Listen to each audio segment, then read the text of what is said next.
Hi, everybody. Hi, everybody. Hi, everybody, and welcome back to the Talking About the Big Stuff podcast with Michael Cole and Matthew Cravat. I am Michael Cole. And I am Matthew Cravat. The reason we're going live publicly is because this topic is not an evergreen topic, although I think it'll still be good a week from now when we go I think up. this one is kind of evergreenish. It's just it's at a height right now, but I think it's not new. So tonight's topic is why do we care, and not in the sarcastic way of saying that. It's been more like why we care. Why we care, yeah. But that's not as funny for a show title. Yeah, as of the live stream, if you're listening to us not live, if it's like 20 years from now and the world has fallen and you just find this on a player, it's 6 days after the election.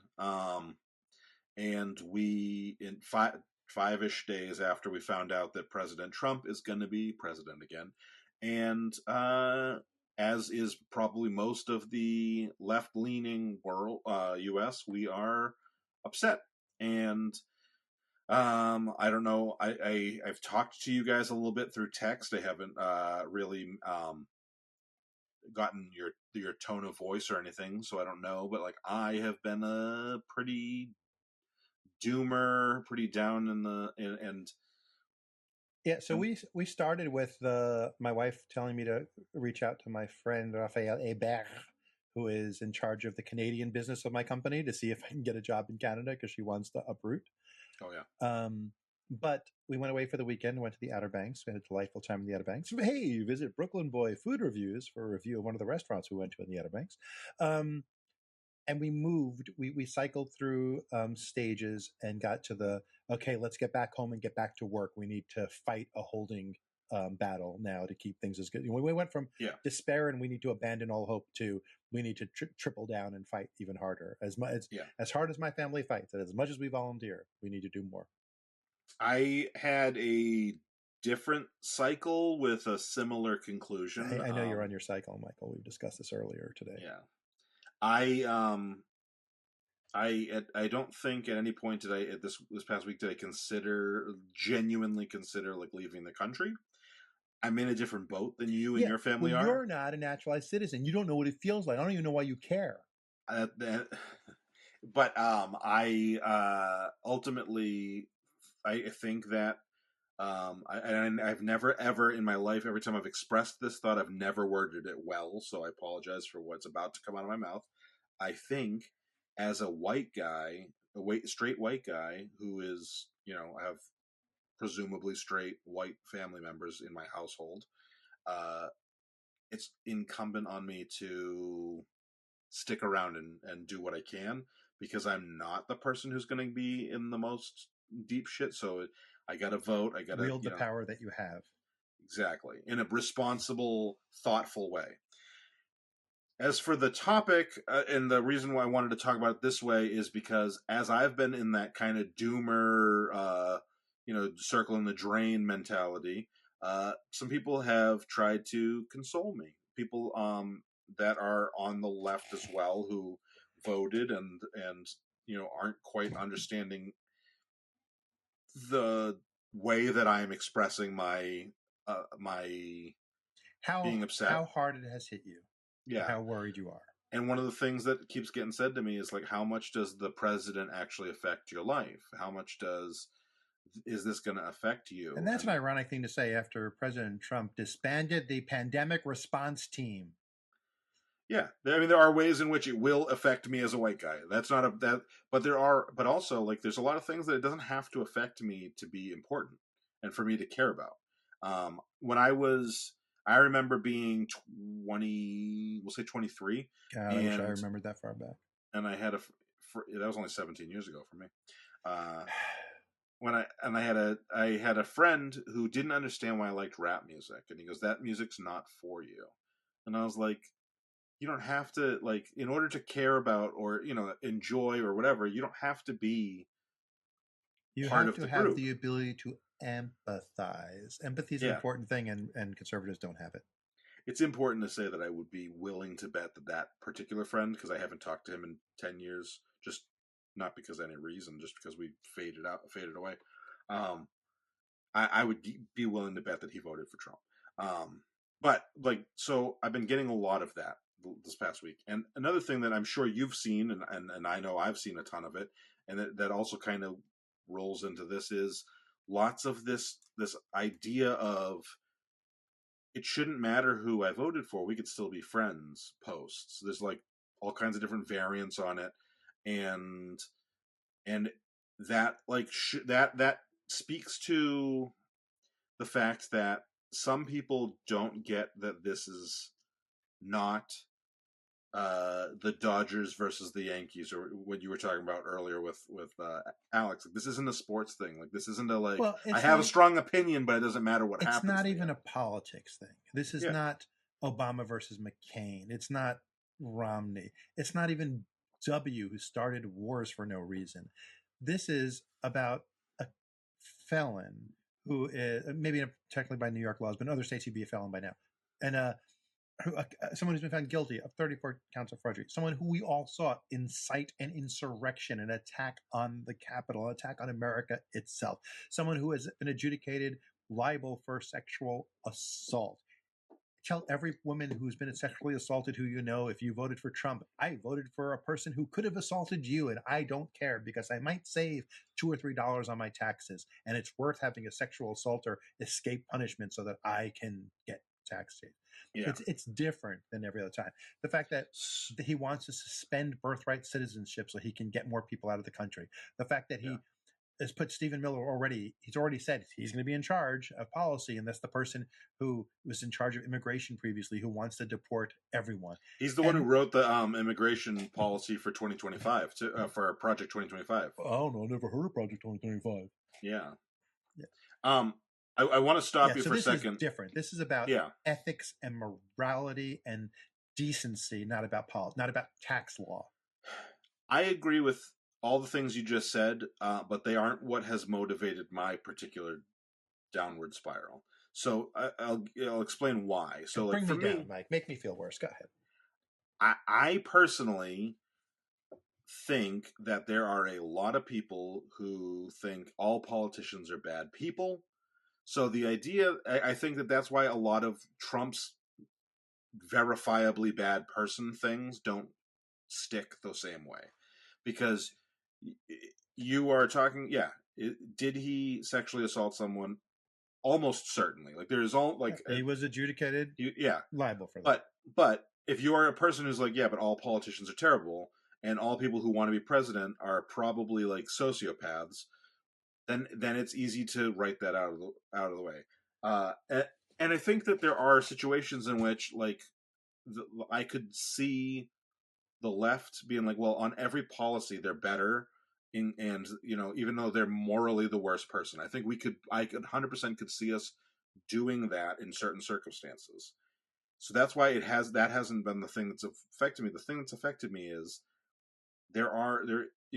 we had TV ads nonstop about women who are dying because they can't get life-saving abortions, and everyone just been like, well, sucks to be you. Like, and there's been lots and lots of ways in which people are going to be, their lives are going to be materially worse. And I don't mean like I didn't save as much money as I could have. I mean, they're going to suffer and or die. And the only thing at that point that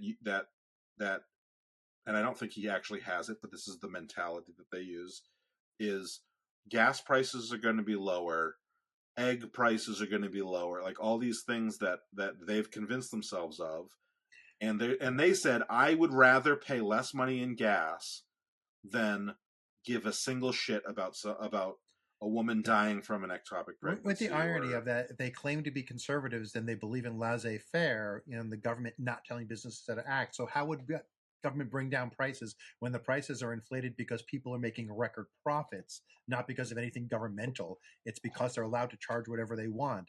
So the Democrats, who are the nanny state, were going to do something about prices by actually passing laws and restricting the prices. Republicans won't do that because that's against what they stand for. They stand for gouge you is okay. It's ironic that people who say they were against that would vote for that. And I was replying to the fact when people say we can still be friends as Oh the yeah, yeah. moral issue, 100%.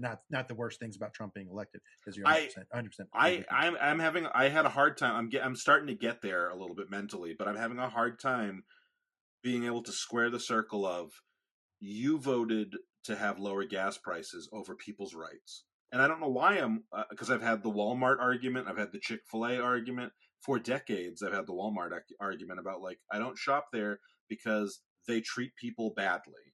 And people are like, I can't afford not to shop there. It's so cheap. And so like so these people It's like, have if been in my that's life. true, then I don't hold it against you. But people who say that have more money than me sometimes, and so it's not And true. You're well, and just that choosing to get the sale price, not have to. so here's the other thing that came up. And a lot of this came up with talking through with people who voted for Vice President Harris, trying to like because they're we're all trying to get through this mentally, and sometimes the way that we're doing that is different from each other. And so I talked to Sarah and her father, and I've talked to other people, and they keep saying like, well, maybe like maybe the price of gas does mean you live or die, and I'm like, sure. I'm sure there are people who price of eggs, price of groceries. I'm sure there are people for which that is like a specific thing.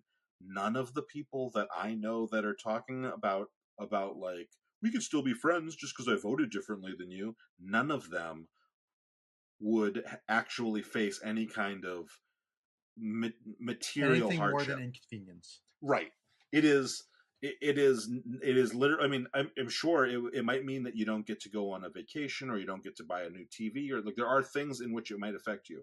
What it won't affect you is, oh, you can see my rib cage because I can't eat because I can't afford. There's not like it's not going to affect anybody Well, that I and was like I said, hearing though, from. the Democrats are the ones who would have done something about it. The Republicans won't Yeah. even, like what you're saying is, I'm really stupid. And I believe Trump when he says he's going to do something that is the opposite of everything he's ever done in his entire life. He, the owner of the business who overcharges rent and doesn't pay his contractors and doesn't pay people, he's on my side. Yeah. Well, so that I'm trying to get past that part of it because again, I think that a lot of that comes down to what we were talking about right before we started recording, which is the echo chamber seems to be greater than I imagined it could have been. Because there seem to be people who genuinely don't know the things that we've all been talking about and blasting. Now, part of it, I think, is that like the second they hear it's a liberal, like including like if I have a conversation with people about stuff, they just tune it out. So that is on them, and I don't have any love for that.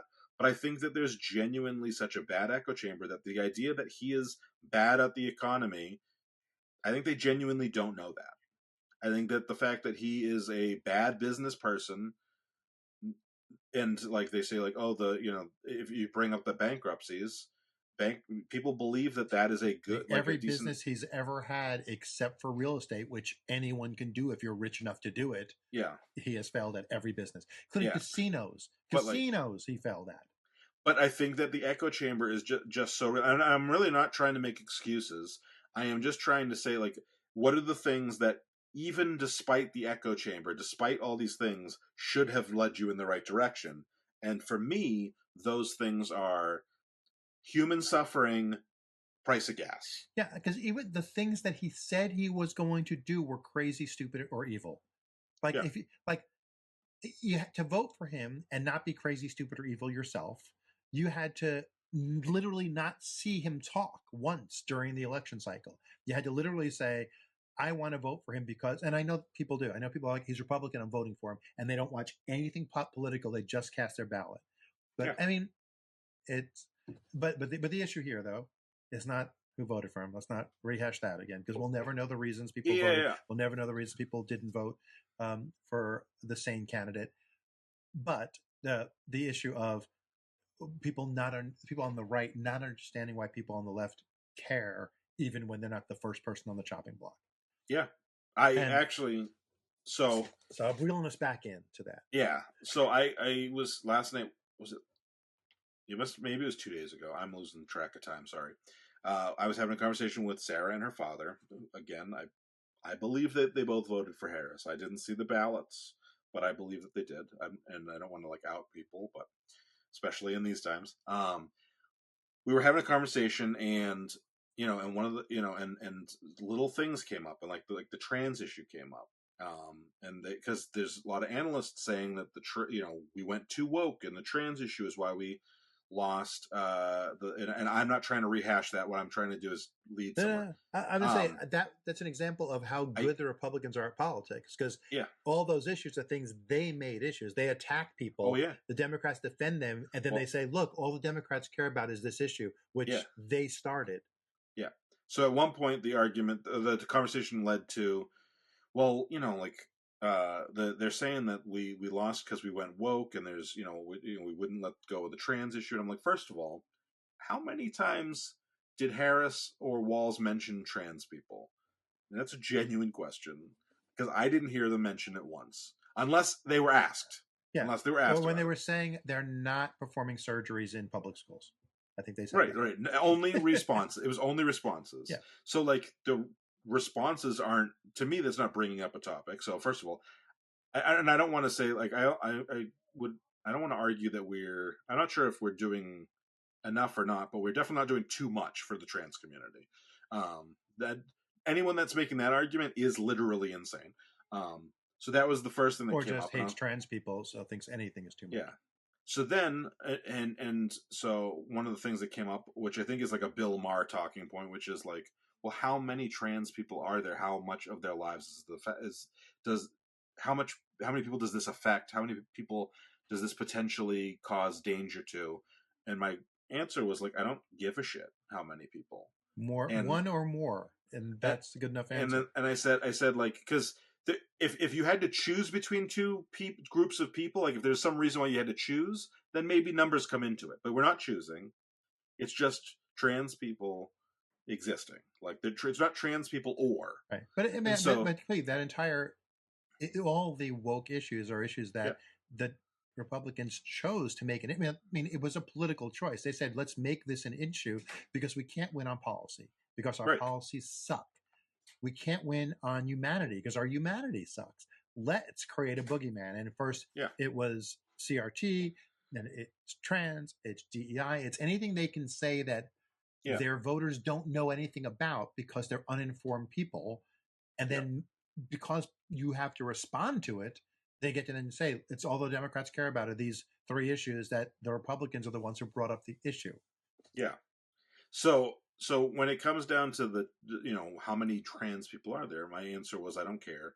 And then I was like, and we got into it a little further, and Logan was sitting there doing a game or whatever. And I said, because he could be, and we don't know. He's 8 years old.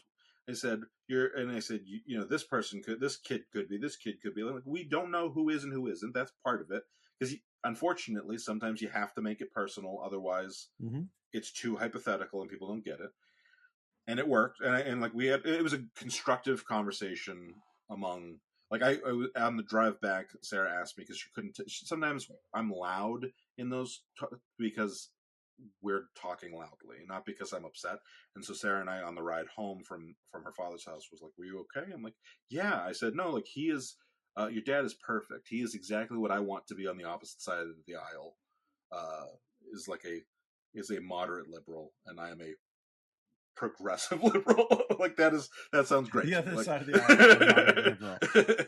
And I said, so like this is the perfect ideal situation. But like so we did have a good conversation.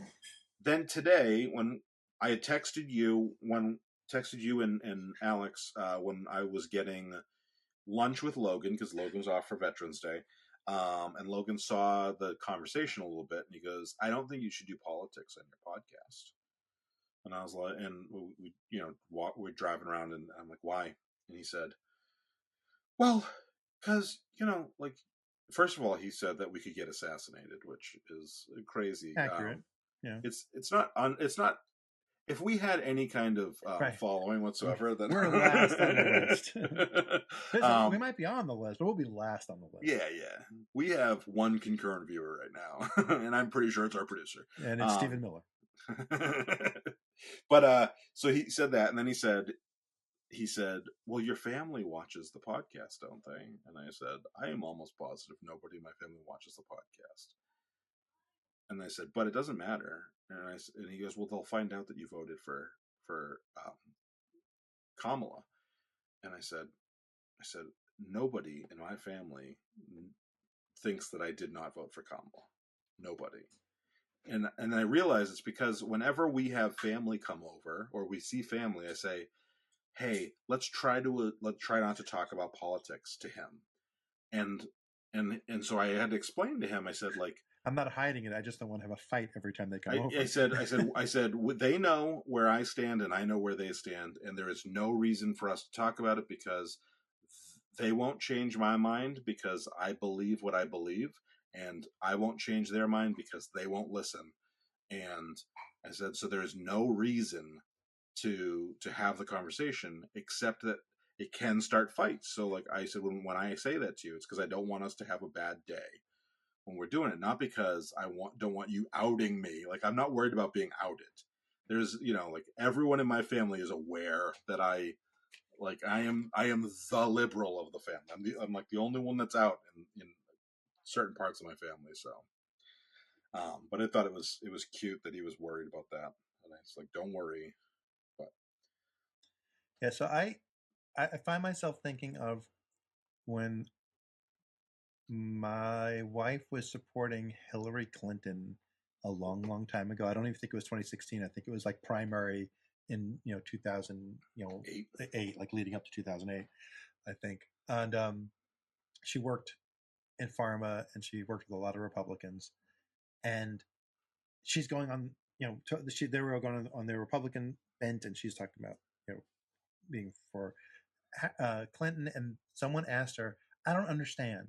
What's in it for you? Like, what is she going to do that helps you? And Molly was like, it's not about me. Like, she's like, we work here in this giant corporation. We have health care. We have great salaries. We're doing fine. It doesn't make a difference who the president is for helping us. We don't need help. The people who do need help are going to be helped by Democrats. And that's who I want to help, the people who need help. And I think that's where the difference is between left and right. Is left is, I want to help people, and right is, I want to be helped. And I don't want to admit that. I don't want to call it. yeah, I'm against entitlement. I'm not a victim. And I'm not a victim. Things, but at the same time, they want everything. Like, as soon as they hear some tariffs are going to hurt them, they're freaked out and upset. Like they won't say they want something, but you say, oh, I want egg prices need to come down. Like you say, it's like, well, so you want the government to step in and do it for you. Like you. But yeah. So, and as the great podcaster Eli Bosnick always says, I don't know how to teach you empathy. Like, the people who don't understand that simple thing, that it doesn't have to be, I don't have to be a naturalized citizen to be upset that naturalized citizens are going to be in danger. I don't have to be LGBTQIA plus to care that their rights are going to be in danger. I don't have to be a woman to care that their bodily autonomy is in danger. I don't have to be a non-Christian to be afraid. Oh, wait, well, there's mine. Okay, I'm a non-Christian, and this is not going to be a good time to be a non-Christian in the near future. So 10th down the list is something that affects me, but I didn't have to get to that 10th thing to care about the other 9 things. When I was talking to Logan about this topic, and I was starting to explain, I'm like, the topic's going to be about why we should care, even when it doesn't seem. I said, I'm a white guy. I'm like, do you know what straight means? And he's yes. And I was like, I'm a white straight guy. I am not transgender. I'm like, I have all of the things kind of working as best as possible for the society that I'm in. Like, I'm going to be affected the least. So, and I said, there's a quote, and I said, and I'm sure I'm going to screw up the quote, and I don't think it's actually from World War II. I think it's just attributed most often with World War II and the Holocaust. And I started to explain to him that first they came for the Jews. It's a poem, and it was from the Holocaust, yeah. Oh, is it? Okay. And I told him that, and a reverend wrote it, I believe. So, and I said, we need. I said, it is not. I said, and I ultimately think that's a way of. It's even though I think that it's a very good poem, and I think it's a very strong, powerful piece. It's not empathetic.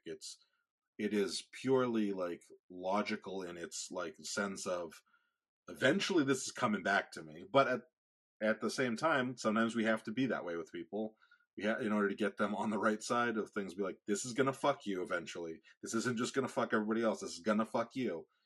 And so, but I told Logan about that. I didn't say all the fucking stuff. but and so we had that conversation, and I said, Logan, I said, I said, I don't think, I said, By the way, just so you know, they came for the Jews is way down the list of things in that poem.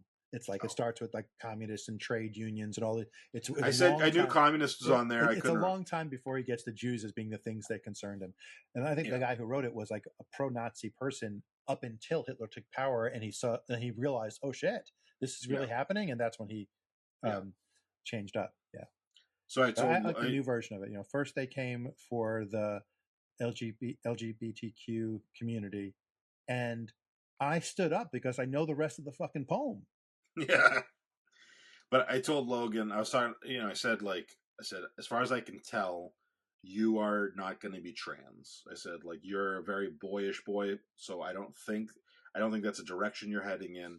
I said, I don't know if you're going to be gay. I don't know. And I said, I also, but even if you aren't, I said, there's a chance you could end up marrying a black man or a black woman, and you could have black grandchildren.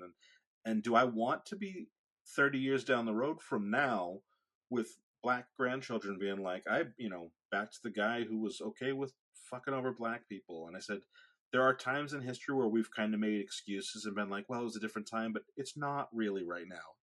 We know this is wrong. We know for sure. It's never been a different time. There was abolitionists during slavery. And people knew. They knew. I agree with you. I 100% agree with you. But I also know. I know what you're saying, but I'm like it's an excuse when you say it because there's never been a time when we didn't know. Right. But in 2024, we're all here. We all are saying it right now. It is wrong, and we fucking know it is wrong. Do not, But I don't think a lot of his voters think it's wrong. There have been coming out of the woodwork, racists coming out of the woodwork recently, sexists coming out of the woodwork because they don't think it's wrong. Yeah. There was a white supremacist group that hung a banner at my parking deck of where I work. Really? It was taken down within like an hour of being reported. They got someone up there on ladders and taking it down, and the police are investigating, blah, blah, blah. But white supremacist group, middle of downtown Durham, hung a big banner. Just because it's middle of downtown Durham, or was it because it was your company? Oh, no. It's not ours. We just rent 2 floors of building. Well, I know that your company on a campus. Yeah, your company does quite a bit with HIV medicine, so you could do. actually be a target. That's why I was wondering.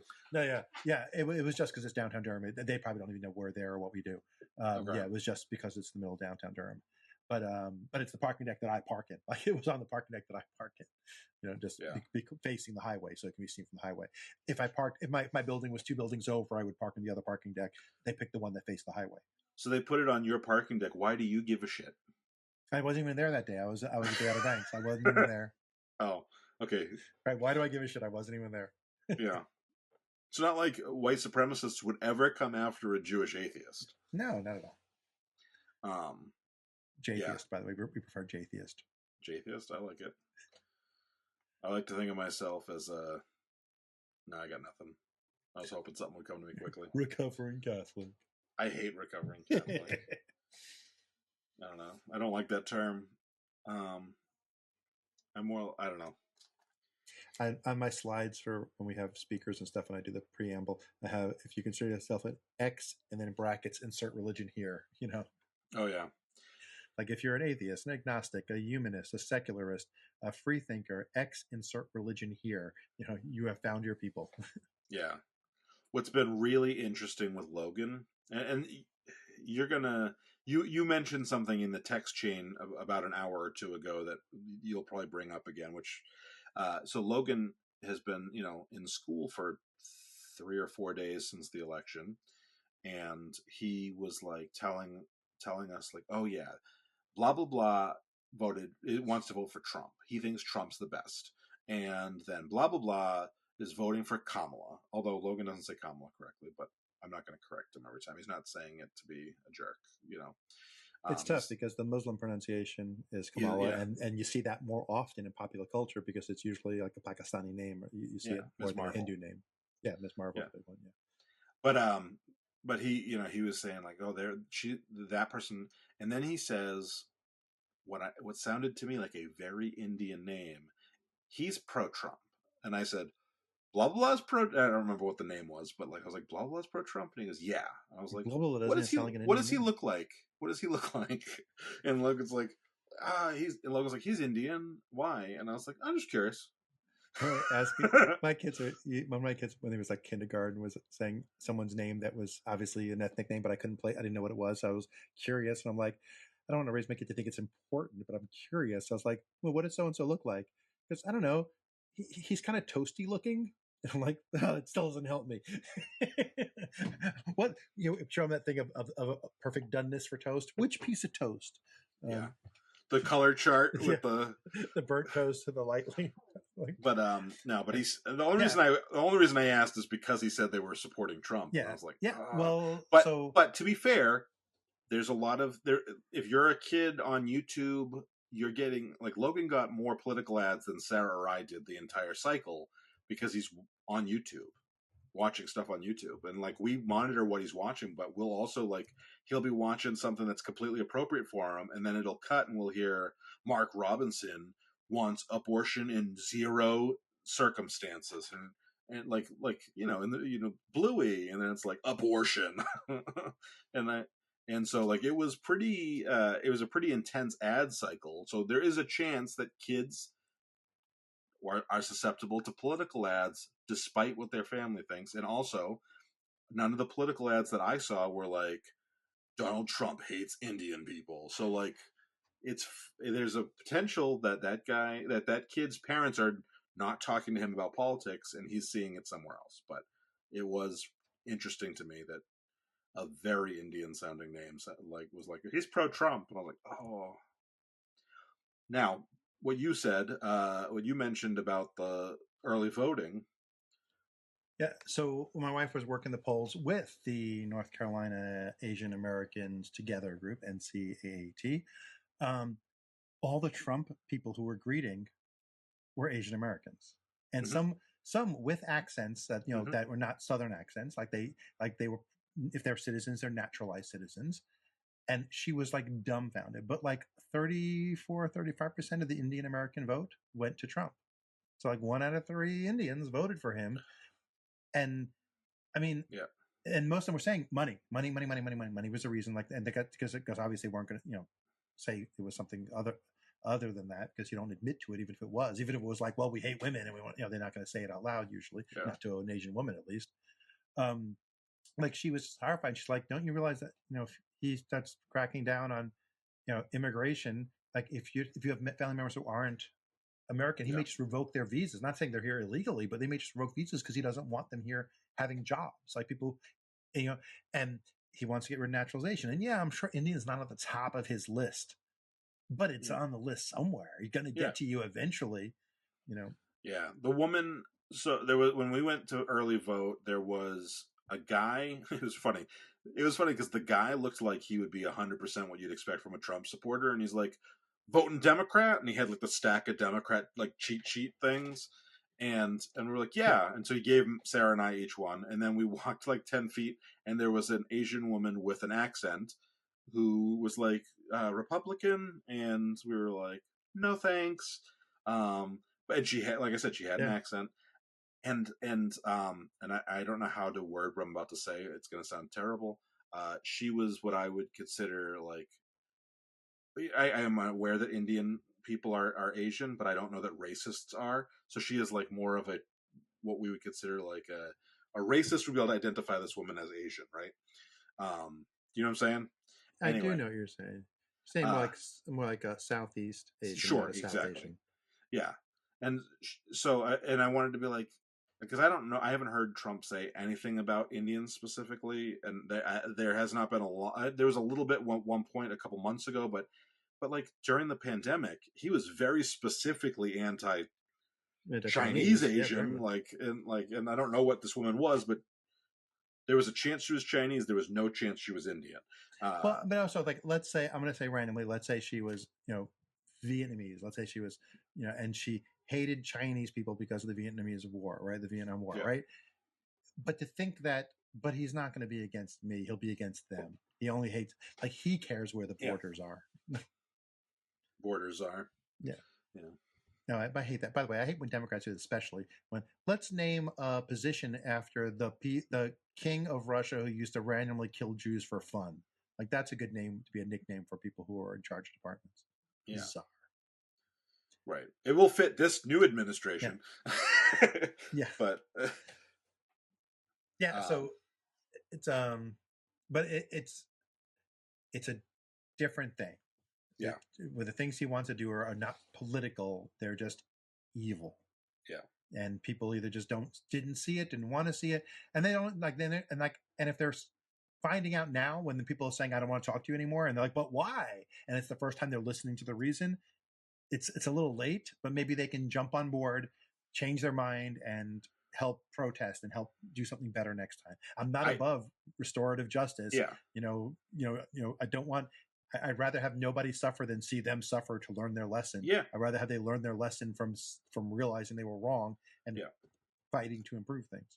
I've been really happy seeing.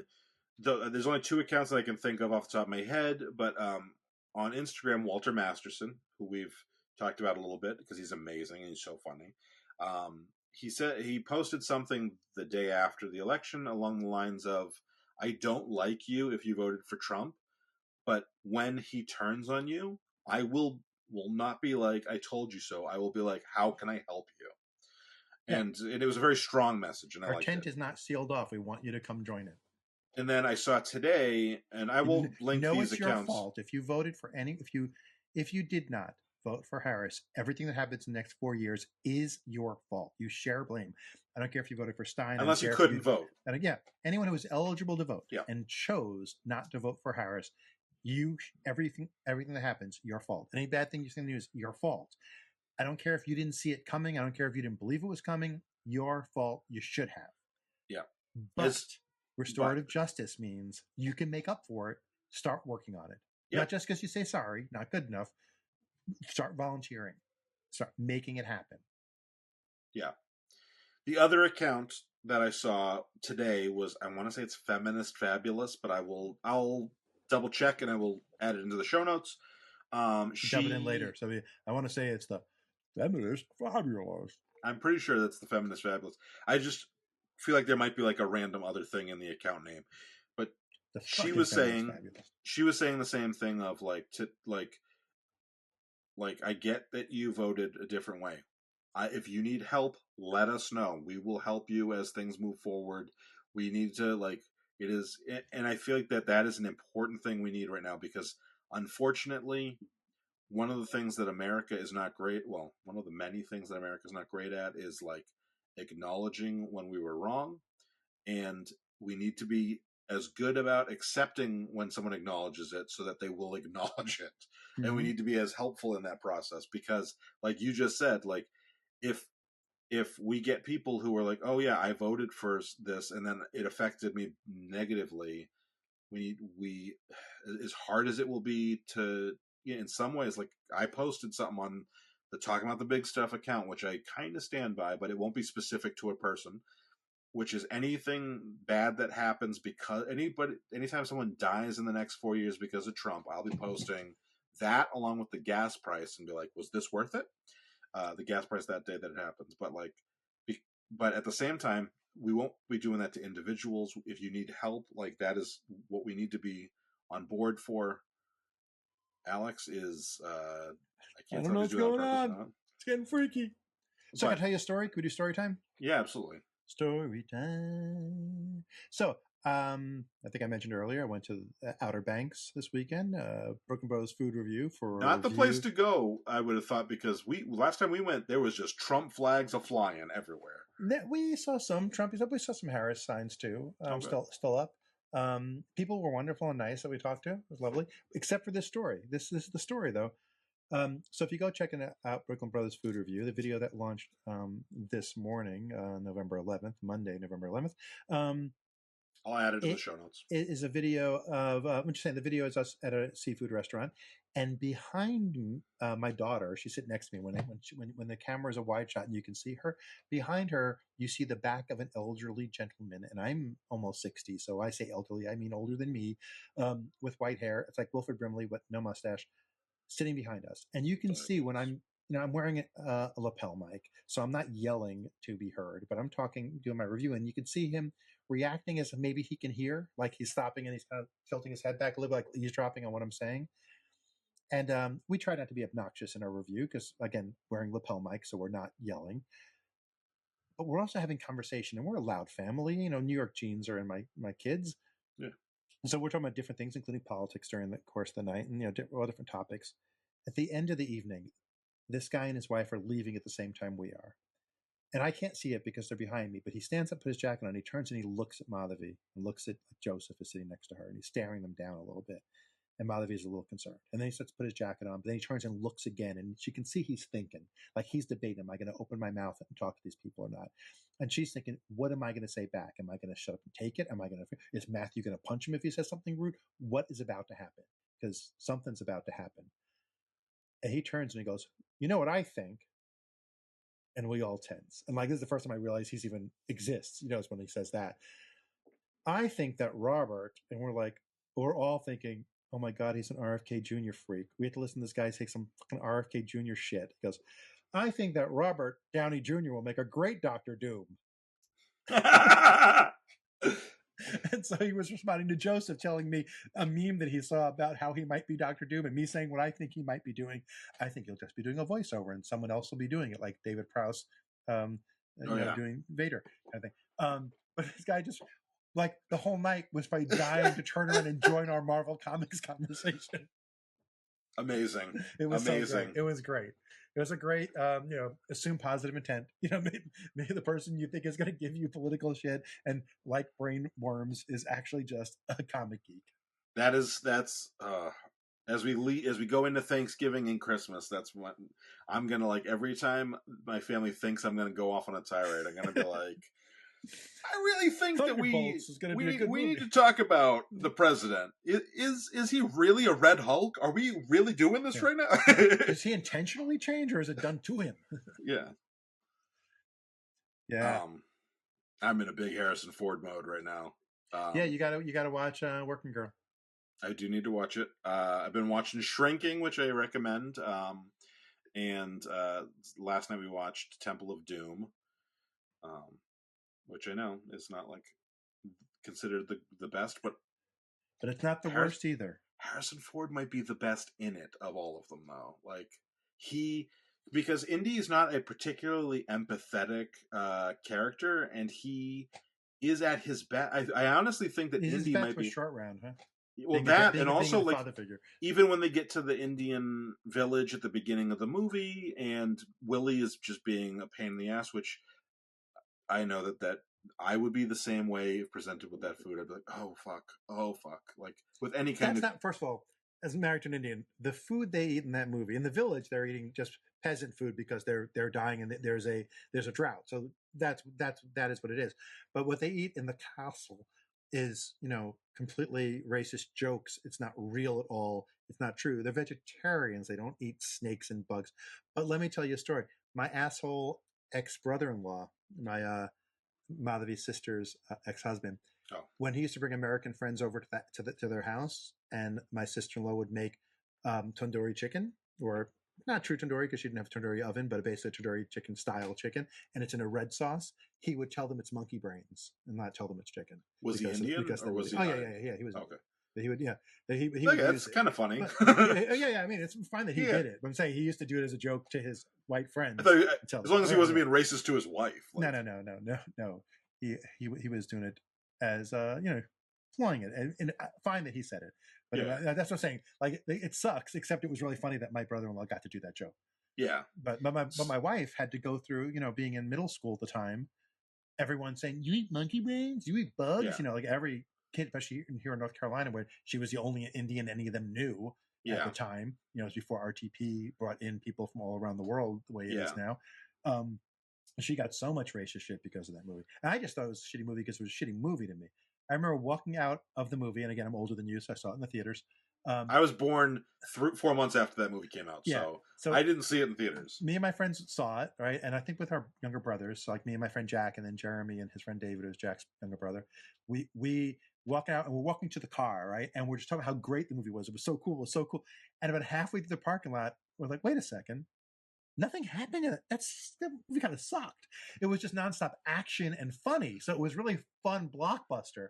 Yeah. But we realized by the time we got to the car and the excitement wore off, the adrenaline wore off, It wasn't nearly as good as Raiders of the Lost Ark. No, Like we And realized it in the parking lot.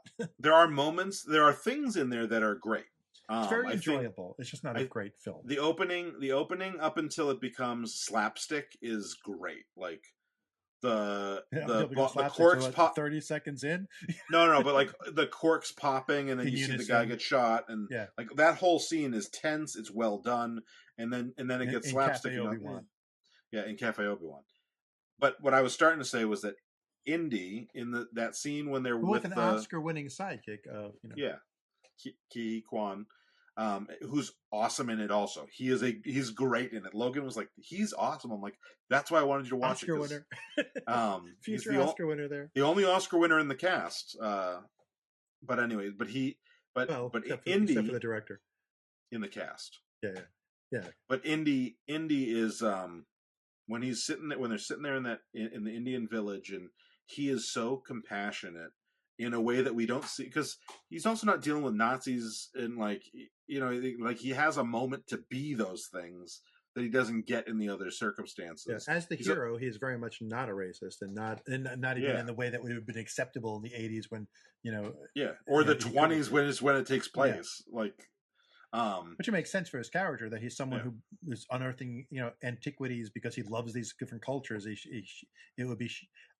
And the way he does it is not the British way of, I want to steal this stuff as much as he wants to celebrate it. He still wants to put it in a museum that's probably not a museum in the home country, but at least he's not intentionally with the Nazi. Well, on the other movies he does, but in this movie at the end she goes, when he gives back the stone, she says, you could have made so much money. And he goes, they would have just put it in a museum. It belongs with these people. Yeah, I think he learned that Spielberg realized the mistake. Yeah. But I mean, like the Holy Grail and those things, like those, like you couldn't return those to the people because they would abuse the shit out of the Ark of the Covenant. Those had to go into hiding. Yeah, but in the beginning of the movie of Raiders, the first treasure he's trying to find, he's not going to get back to the Brazilians or whatever country he's in. Yeah, I think it was Peru, but okay. Yeah, I don't remember. I knew it was a South American country. I don't remember which one. You don't care because you're a white guy. Bringing it back. And I take no crap when I deliver my white rap. I'm a white guy. Do you know that? You don't know that. You weren't born. Jim Belushi, not John, but Jim Belushi hosting SNL or on SNL. Maybe he wasn't hosting. Maybe he was on the cast for a while. Maybe I think he was one of the shitty versions of the cast. I think he was in the shitty years. So it was Jim Belushi doing the white guy rap. And then there was one with, I don't remember who played his wife, but they did a reprise of it. I'm a white guy. I'm a white guy's wife. And I walk with my buttocks very, very tight. Nice. Every time you said white guy, that music that's playing in my head every time you said white guy tonight. Nice. It finally made it out. So, do you have any last things we should talk about with I know that we've talked about empathy before, but no, I think we hit the major things. That there's a problem of lack of empathy, but the response to it from us needs to be empathy when they do come around, if they do come around. Yeah, and the frustration.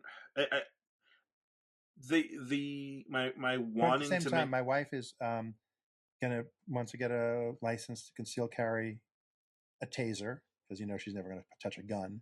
Yeah. Wants her and Leah to start carrying pepper spray because she's ready to defend herself now in a way that she has not thought she had to before.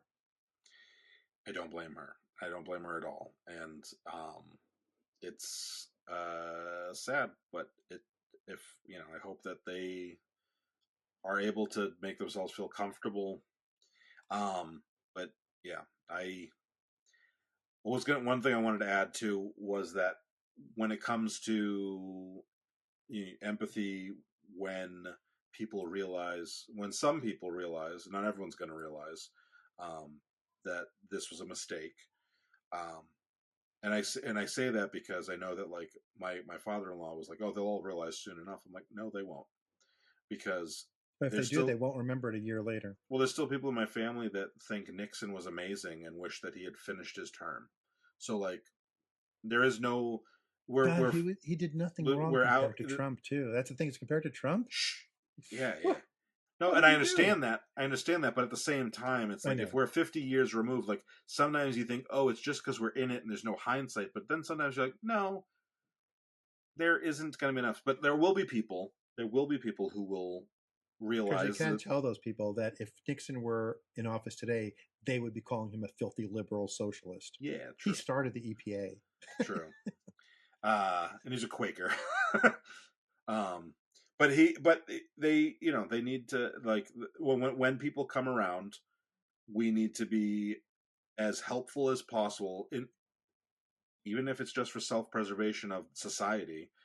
And in that same vein, Like, just for self-preservation of society, just to keep society going. It's a small reason. yeah.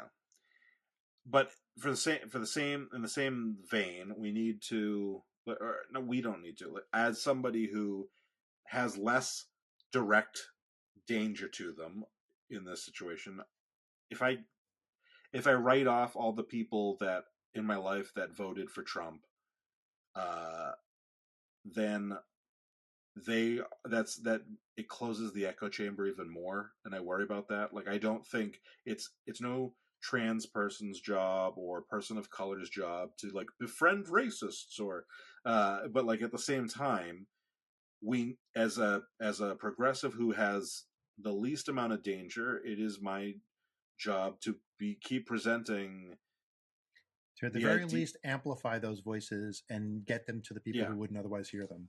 right, and as much as possible, and so I that's how I'm justifying Thanksgiving and Christmas. Yeah, I'm justifying Thanksgiving and Christmas is that I don't have any of those people in my like you talk about across the aisle. Like, the worst thing is my older brother, who's a boomer, who's a liberal, but not as liberal as me. Like, that's the arguments I have with him, is that he thinks CEOs getting 2,000 times the pay of their employees is fine. Yeah, He doesn't get that they don't need that much money. And yeah, but so he's that's the worst the opposite argument I have to side have. of the aisle that, like, I Right. will talk about with my father-in-law. More like he has the aisle seat Yeah, and I have the window seat. yeah, On yeah, the same side of the yeah, aisle, yeah. but he's in the aisle seat. But But like, I don't have any, like, Thanksgiving for me. Well, just my mom's coming this year, but it's like, but there's never. My parents were hippies. There's never been a time I've had anyone in my direct family. Maybe my mother's brother, my uncle, whose family I don't talk to. They're probably got some Republican in them because they're assholes. Yeah, But I don't talk to them. I haven't seen them in decades, yeah, and not for political reasons, just because I don't see them for decades. yeah.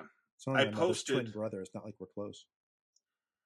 yeah, I posted a thing in the last week. I don't remember what day, but it was I think it's from Firefly. It's what's his face, the guy that was in all the Joss Whedon stuff, and is Nathan now Fillion. Nathan Fillion. And it said, I voted for or I was on the losing side, still not sure I was on the wrong side. And I posted that, and I got, you get likes. I posted in my story, where likes are only I can see the likes, nobody else can see the likes. And I had several likes of people in my family that I was not 100% surprised, but I was like, okay. And then I also realized, like, they're in the same. Anyone can agree to that because they lost last time. Well, no.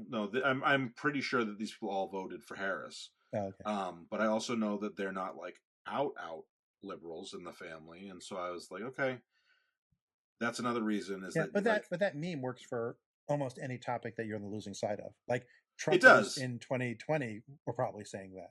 It does, but no, Trumpers were not liking that this week. Yeah. Even, like, borderline, like, I don't know. A lot of them have lacking a lot of self-awareness and don't understand they don't understand the fiction that they watch. They don't understand the music they listen to.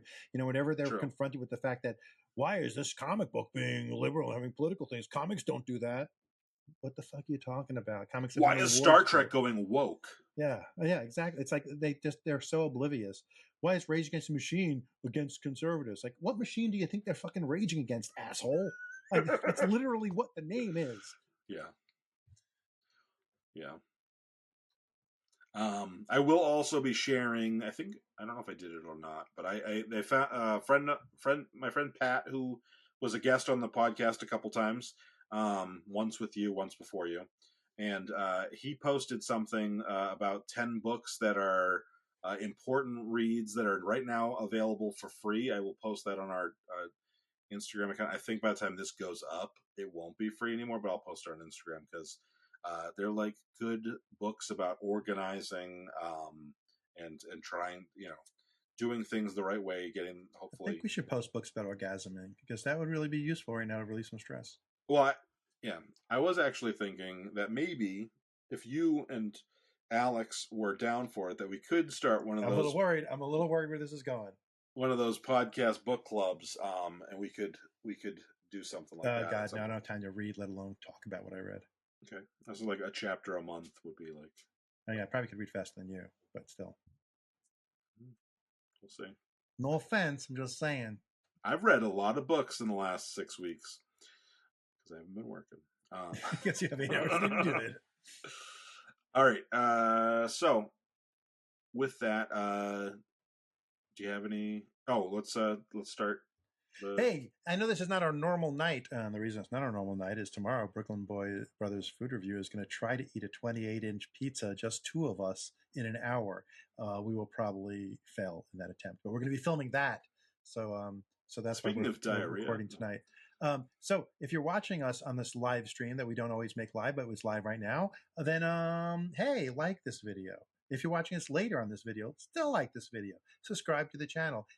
Ding da ding dong do, ring the notification bell, set up your phone so it lets you get notifications so you know when we go live with these things, if we pull an audible and go live on a Monday instead of a Tuesday. Be our friend. Make a comment down below. Let us know what you agree with, what you disagree with. Do you think fruitcake is something that should be on a holiday table just out of tradition, or do you think it's a mistake, we should stop making it? I don't care. Give us some conversational love. Come on, Cherry Butt, you know you want to. And if you are listening to this podcast on regular podcast apps, give us a thumbs up or 5 stars or whatever your podcast app of choice allows. Reviews are also great. If you want to give us money, we would love to get some money. That's great if you want to do that. We're not pushing too hard, but if you want to do that, you can go to patreon.com/talking about the big stuff. We have episodes that are early, episodes that are less censored, and episodes that are basically uncensored. When I say basically uncensored, we cut ums and ahs out, but we don't, that's not censoring. We don't cut fucks and shits out. So if you wanted to go check it out, that's pretty cool. And then lastly, if you no, that's it, right? I covered everything, but I also have a Substack. If you want to go on there, I've been writing a lot on michaelchristophercole.substack.com. So, yeah, we love your support in all ways possible. I will say that my Substack is not political, so that might be a plus for some and a minus for others. Yeah, all right. Yeah, so I want to thank all of you who came by today to listen to us talk about the big stuff, who made it to the end. We know how painful that was, and we feel your pain. Remember, the conversation doesn't end here. It's just the beginning. If you have thoughts or questions or topics you'd like us to tackle in a future episode, drop us a line on our social media channels. Engage with this video when you are now watching it as a VOD on YouTube. Send us an email. We love hearing from our listeners, bringing us topics, because if you leave it up to the three of us, we're going to eventually be talking about underwater basket weaving. So we would appreciate you guys reaching out a little bit. Yeah, don't forget to subscribe to Talking About the Big Stuff on your favorite platform. Give us a 5-star rating. Engage with it. Criticize us. We need to grow and be better, and you're going to help us be there. You're going to help us get to that point. It really helps us more to reach out and also to keep the conversation going. Thank you for tuning in. We'll be back next week with more big ideas and more thought-provoking discussions. Until then, stay curious, stay informed, and keep talking about the big stuff. The preceding podcast has been a Chocolate Diamond Media LLC production. Copyright 2023, all rights reserved.